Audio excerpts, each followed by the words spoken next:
Yu-Gi-Oh! Mint.com is now TradingCardMint.com. Please check out their selection of over 20,000 cards with prices cheaper than TCG Player.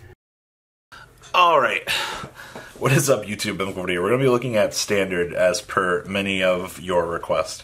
And to be honest with you, Standard's pretty fucking boring. I find it pretty fun. I think it's fun too. I hate all of you. If you like a more simplistic game state, Standard's pretty fun. Yeah. You stay over in Premium, we'll be over in Standard. For now. Bye, Daddy. But yeah, guys, please check out our friends at TradingCardMint.com down below in the description. This is, well, breakstride.deck, aka getting free markers.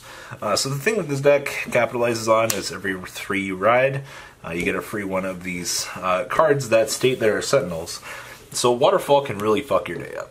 Yeah, but Waterfall's easily got to deal with these 20k heal triggers. Yeah, 20k heal triggers are pretty insane value. And you've never really found a time where you've had more than 3 of these in your hand, right? Yeah, not even in the Standard. In Premium, I'll have maybe 3 or more in hand. This deck I never have more than maybe 2.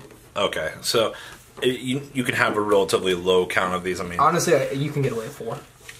Yeah, like if you need to burn them, oh well. All right, so they go back face down. Yeah. Oh yeah, that is true. They do return back. So, all right, I'm to talk about Standard. This is your very standard start. Very generic. Every clan has this. On ride, draw a card. One of the best things. Yeah, it's honestly like I thought these were going to be bad. I actually like them more than Forerunners because you just get that resource right to your hand instead of it started it.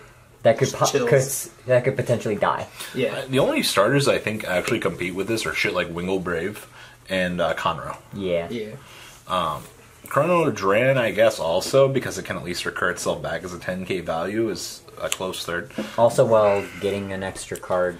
With, So I say Chrono Dran, Conroe, and Wingle are the and I guess 3. Barkle. And Barkle. Focal spam's pretty good.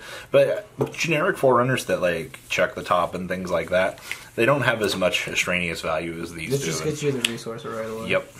I mean, it's not counterblast. Yeah, that too. Like, that's honestly part of the reason why this shit's good. It's fucking free. Alright, so, the heart and soul of this deck. This is... How broken is this? Is absolutely broken in Standard. Alright, so what's this thing actually do? You have the on-ride to CB1, then you look at the 2, put 1 to hand, 1 to soul, or 1 back to the top of the deck. Then if you ride a grade 3, she gets 15 and a crit. Sorry, right on top of a grade 3. Yes. And, and then her once per turn to soul blast to give something 6k. Oh, wow. So you're just essentially pummeling your opponent in the face every turn after your initial ride. Could you ride it almost a roster first? Yes, with your 27-2 crit each turn. And then Imperial Daughter every turn after that. And then your really weird skill of just soul blasting 1, giving a unit 6k. I mean, it can make numbers actually hit without needing a booster.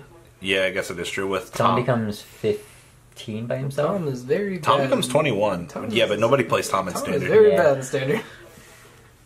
Why is Tom bad in Standard? 15k triggers, come and say hello. Yeah, that is true. 15 and 20. Tom's perfectly fine in Standard. It's just in a whole nother world. In Premium. In a different life. In Premium. Give him a little bit. Yeah, I mean, Tom's a very interesting creature. 4 copies of CEO. This card's actually pretty good in Standard. This is what you want to ride first before you start riding your Imperials to try to kill. Would you ever ride more than 1? I think I've seen him be forced to ride more than 1 CEO. I'll keep riding. If I have the extra 3s in hand, I'll keep riding because that's just another perfect card to my hand. I mean, if you already wrote this and you have both in hand, would you ride? Oh, I'd ride another CEO. It depends on my opponent's hand. You have to remember, this is Vanguard Rearguard Circle check, so as long as you meet the requirements for your act, I mean, she will gain the 5k. Like, 17k is no laughing number. Especially since it can proc more than once. The only difference is 17k over 13k is a very awkward place to be. Yeah. So, but yeah, she is an act, so do remember that when you are playing. That's actually really good in scenarios. If you don't... The Imperial is on play. Yeah. So if you don't have another 3 to ride, you're not getting any advantage, while this is an act, so you can get the advantage each turn. Yeah. And also counts for her 3 ride too, because it's all 1 effect. Yeah. But as opposed to these, also remember this thing is rear guard, so I mean I've seen these things. 5k, yeah. Yep. Yeah. So we do get to very large numbers with CEO. Next up, 2 copies of Deer. Why only 2?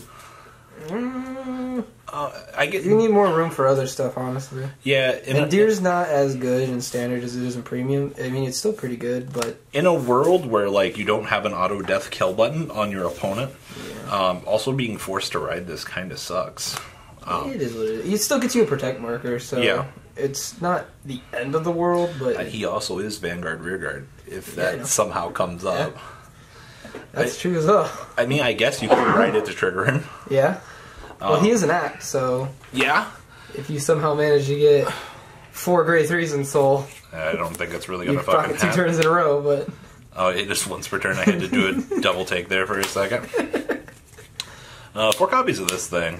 How good is this for you? This thing is absolutely broken. This thing has pseudo-resist, can't be retired. Yeah, this can do anything else to it, just can't be retired. Yeah, cannot be retired to your opponent's card effects. It can be chosen. Okay. This is how we beat Kagero, because as long as they can't kill our stuff, you just sit with these 2 in front. And... Luckily, 9K does go after this, though. Also, tournament setting, if they do target it, it fizzles. If they target it to retire it, it fizzles. Yeah, but it can still be chosen, thankfully. Yeah. So, I mean, that's all that really matters. Pseudo-resist, though. Very interesting card. As the Vanguard Rearguard attack to get 6K, so you don't really... Yeah, if you have 4 more in hand, right? Yeah, and you don't need a booster. How often do you have 4 or more in hand? A lot. Like every time.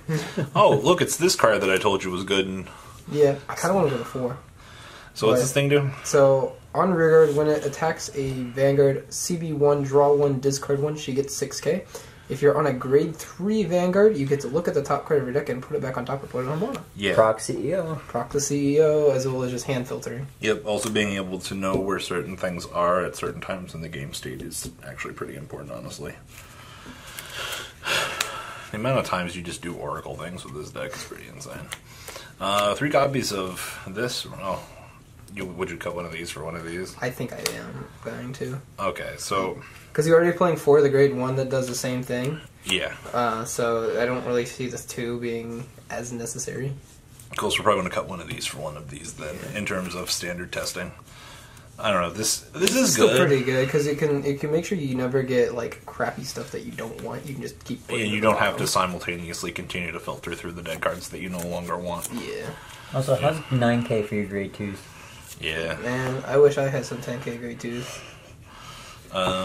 4 copies of... Sacred Magus. God, this card's so broken. It is. Counterblast 1 when you ride on top of a draw card. So in the perfect world, you ride her on top of the starter, then when you ride again, you get on another card. Free advantage. Hitting in for CB1, and then also it gives you the option to filter through the deck as well, right? Yeah. Until your opponent rides a 6K and just... Makes you cry. Yes. Doesn't give you a damage. There are no 6Ks in this format. They have to ride a starter. There are 6Ks. Oh, I guess there are. 4 copies of this. How are you liking this? This is the other extender for your other grade too. This one's actually, I like this one because it's also a 10K guard. Yeah. As well as it's just 8K. Yeah, 8K boosters are nice. It just checks top, right? Check top and put it either on top or the bottom. It's the old Battle Sister. Yeah. Battle Coco. Yeah.